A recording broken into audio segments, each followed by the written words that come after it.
Hi everyone, welcome to Good Morning Toowoomba with Ben Apsey. And I'm Daryl Nicholson down here at the beautiful Walton Stores with Aaron. How are you, mate? Yeah, good, thanks. Oh, good, excellent. Go off, Ben. You start. I'm going to Well, have a zip of beer. it's Good Morning Toowoomba and we're having breakfast beer today.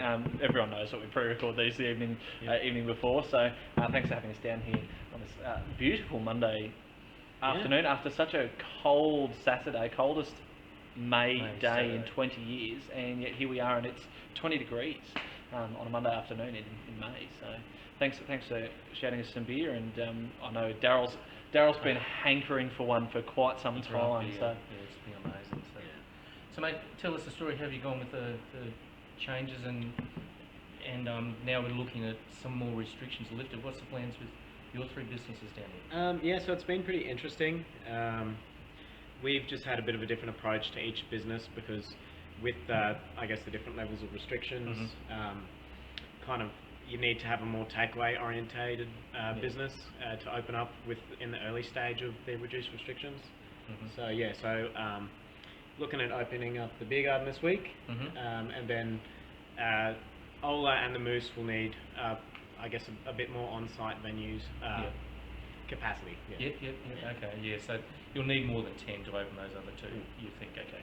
Well, that's fair enough. So maybe if they went a bit more like New South Wales and did the 50 in open spaces and pubs and clubs, that would be a bit more beneficial to some of the local businesses in Toowoomba in particular, especially with unemployment. Toowoomba, highest unemployment in the country at the moment, so anything that we can do to help get people back into work would be great. I saw that story on Win National News. It's a good news story of the day, you know. One day I think Lincoln was doing that. And I was quite surprised, you know, Toowoomba's the highest, and they had David Janetsky with all the reasons. I mean, you really don't have to be a rocket scientist to work out what's going on. Jeez. COVID. Yeah, coronavirus has it's kind of put a bit of an impact in a lot of the industries up here, I guess. And Toowoomba is a very hospitality, arts and cultural based, and a lot of sport as well. So that most of those things is what employs a lot of people in Toowoomba. So, outside of Toowoomba, in the sort of regional areas, you've got your agricultural sector, but that's Toowoomba City, highest unemployment rate in the country, which is a bit sad. So mate, the restrictions are 10, so you can do 10 here. Would you have sittings, or do you think you'll just roll with it and just see how the numbers go? Oh, look, we'll be doing a bit of a mixture. So I think if you're looking to get back with a group of friends and catch up in a group of 8 or 10, it's going to be a lot more essential to book. Yeah, because if there's already a couple of people there, you're at the capacity straight away.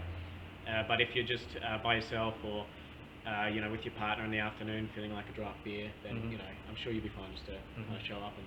Good, and obviously Council's still got the free CBD parking. Obviously the time restrictions are still applying, so we've got 3-hour car park across here. That's free. You don't have to pay for it for the 3 hours. You think that's going to be beneficial to you? Yeah, I guess so. I mean, as long as parks are available, that's beneficial, right? So. And just on saying that, we walked around before. Just remember, it's if you're in 1 hour, it's 1 hour you're entitled to. You just can't park there all day. 2 hours is 2 hours. And 10 minutes at all times, they are 10 minutes at all times. Still. Those guys are out there and they're thick. We saw them writing tickets today, so just be really, really careful. Could make for quite an expensive day, thinking that you've got the whole day's car parking. But in saying that though, we're pretty close to a 3-hour car park, so just within a couple of metres. So that should be enough for dinner. 3 hour out the back, you've got 1 hour out the front on Ruffton Street, and you've got 8-hour car park further up. Yeah, that's right. Well. With your food, are you going to have all your menu items, or do you think, like the girls at Gelatissimo, they had like 40 lines of ice cream and gelatos, they just went down to 20. Yeah. Do you think you'll do something like that? We'll probably have a bit of a change in menu, but that's not so much result of the restrictions. It's just because we've had a bit of time to think about what kind of offerings we're going to have, and going into winter, what we're going to change towards. So there will be a change, but not so much just for the COVID reasons. Okay, right, fair enough. And Hola, what sort of numbers do you think you need to open that up? 20 maybe might be the magic number, or 30? Yeah, so I guess Hola we'll just do probably around that 50 mark, I guess would be when we'd like to see. And then Moose Lane itself, being a dessert store, it's very dependent on the foot traffic of the surrounding stores. So we really need to have all the restaurants in the precinct open to justify the Moose.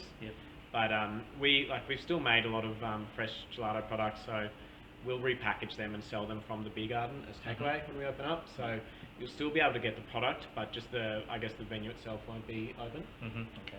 And any indication on any of the other businesses around? Obviously, Zembaro's is still kicking along. Any indication on Hello Harry's or Junk, or even Well, Zambros and Hello Harry's have stayed open the whole time, so you can still come down and get a takeaway from them. They're doing the 10-person seating at both venues, so you know, those places are still available. Junk is still reviewing which level of restrictions they're going to open at. But yeah, even then though, it's not so much just the matter of the venues being open, it's needing that switch from takeaway back to predominantly dine-in for dessert shops. Because you would have seen at Gelatissimo, they would have been affected, not just by the restrictions, but just because people aren't actually staying in the CBD to dine. Yeah, the girls told us that because they didn't have those other areas open, they certainly cut down that. It's that symbiotic relationship between a lot of things, you know, Empire Theatre included. Yeah. And then your sort of higher end restaurants leading on to your desserts, and then obviously pubs and clubs afterwards if people want to have that progression through the night come out. So it's sort of everything needs to work together in the CBD. Right. Yeah, that's great. I'm going to look that word up when I get home, mate. Symbiotic. Must be a town planning word. So, mate, your experience running for council, tell us a bit about that. Yeah, that was a really enjoyable experience. Yeah. I think definitely just, I guess, an eye-opener is what's necessary for a winning campaign. So I really enjoyed it. And I know it's a bit early, but any signs of 2024? Well, no, not necessarily. For myself, I only ran more as, you know, because of certain issues that I wanted to draw some attention to. So a run in, say, 4 years' time would really depend if there was something I was passionate about. Yeah. Like, for me, it was never about trying to become a councillor as the main goal. The main goal was just to raise a bit of awareness. Yeah, good.